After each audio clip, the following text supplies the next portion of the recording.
everybody, it's Mrs. Harris here. My turn to read a story to you today, and I've chosen one that I know the Year 2 children love. So Scallywag and the Battle of Stinky Bottom. If you can remember the story and you want to join in, have a go.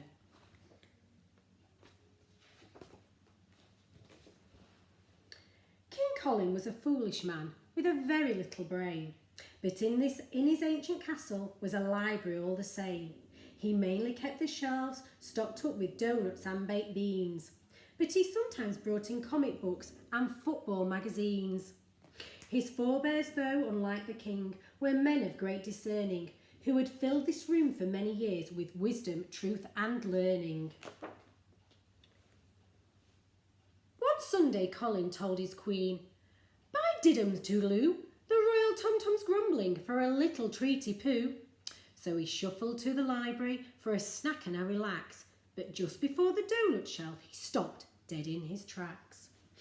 Yes, for the first time in his life, a book had caught his eye. It was big and old and cobwebbed. It was dusty, dark and dry.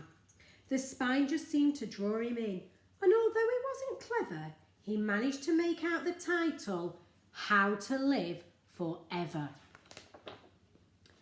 Intrigued, King Colin grabbed it and began to turn the pages, until his wife appeared and said, "That doughnut's taking ages." "Good Lord," she gasped, "is that a book?" "I think so," he replied.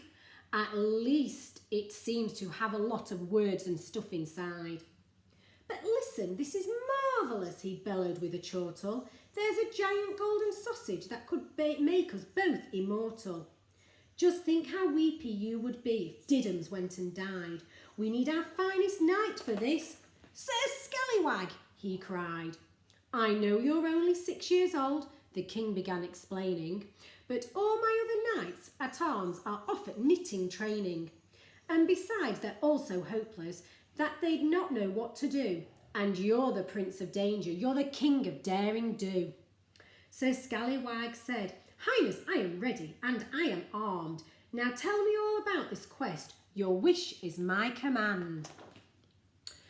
"Ride through the forest," Colin said, "for 20 days and nights, until you reach a lake that's lit by pallid ghostly lights. You'll smell it long before you're there. It's putrid, rank and rotten, and everybody knows it by the name of Stinky Bottom. And when the moon is high and full, you'll hear the swamp trolls sing, and there before your eyes you'll see the most amazing thing. A golden sausage, bright and clear, should rise up through mist and glow with a celestial light that no one can resist. Retrieve that golden sausage, which will make me live forever. It will match my underpants as well. How's that, old bean, for clever?" "Good luck, farewell," King Colin said. "I'm off now for a doze. Oh, one more thing, I'd probably take a clothes peg for your nose." So brave Sir Scallywag rode out beyond the castle door, and much further through the woods than any knight had ever been before. At last he reached the forest's edge and swiftly started choking. "This stench is foul," gasped Scallywag. "I thought the king was joking." And sure enough, as he looked up, he had to rub his eyes. At least 100 filthy trolls were eating swamp slime pies. And every troll who gobbled one would hiccup, cough, curse, and then they'd do a giant belch or something even worse. And all the while they sang a song about what they were eating. "Oh, crikey," thought Sir Scallywag, "they're going to take some beating." Just then the moon broke through the clouds and shone its silver light, and Scallywag bore witness to the most amazing sight. A giant golden sausage rose atop a slender column, and all the trolls looked on with awe, their faces pale and solemn. Then suddenly the king troll cried, "Begin the dancing song," and all the other trolls cut loose and sang and danced along. "The sausage," said Sir Scallywag, "that's what I've come to take." Then swiftly he unsheathed his sword and strode across the lake. "Hey, not so fast," King Troll cried. "What do you think you're doing?" And in that vile and stinking lake a battle started brewing. Sir Scallywag fought bravely, but he knew he was outnumbered. There's only one of me, he thought, and there are at least 100. But I've noticed something strange, he mused, about how they're behaving.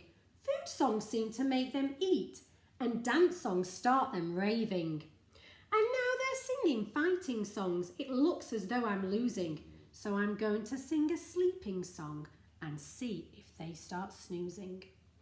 The lullaby the brave knight sang made all the trolls feel dozy. And one by one, they snuggled up and lay down warm and cosy. He speared the golden sausage, galloped homeward at full speed, and appeared before the king and queen atop his trusty steed. "Your sausage," cried Sir Scallywag. "Oh, thank you," sighed the queen. "It's simply the most wondrous thing I've ever seen." "Let's feast on it tonight, my dear," the king said to his wife.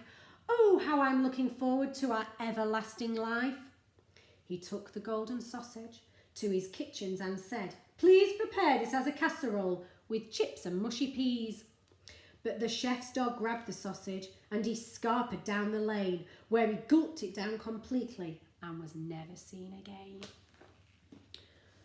The dinner was still served that night upon the royal carpet, but with sausages the chef had brought from down the local market.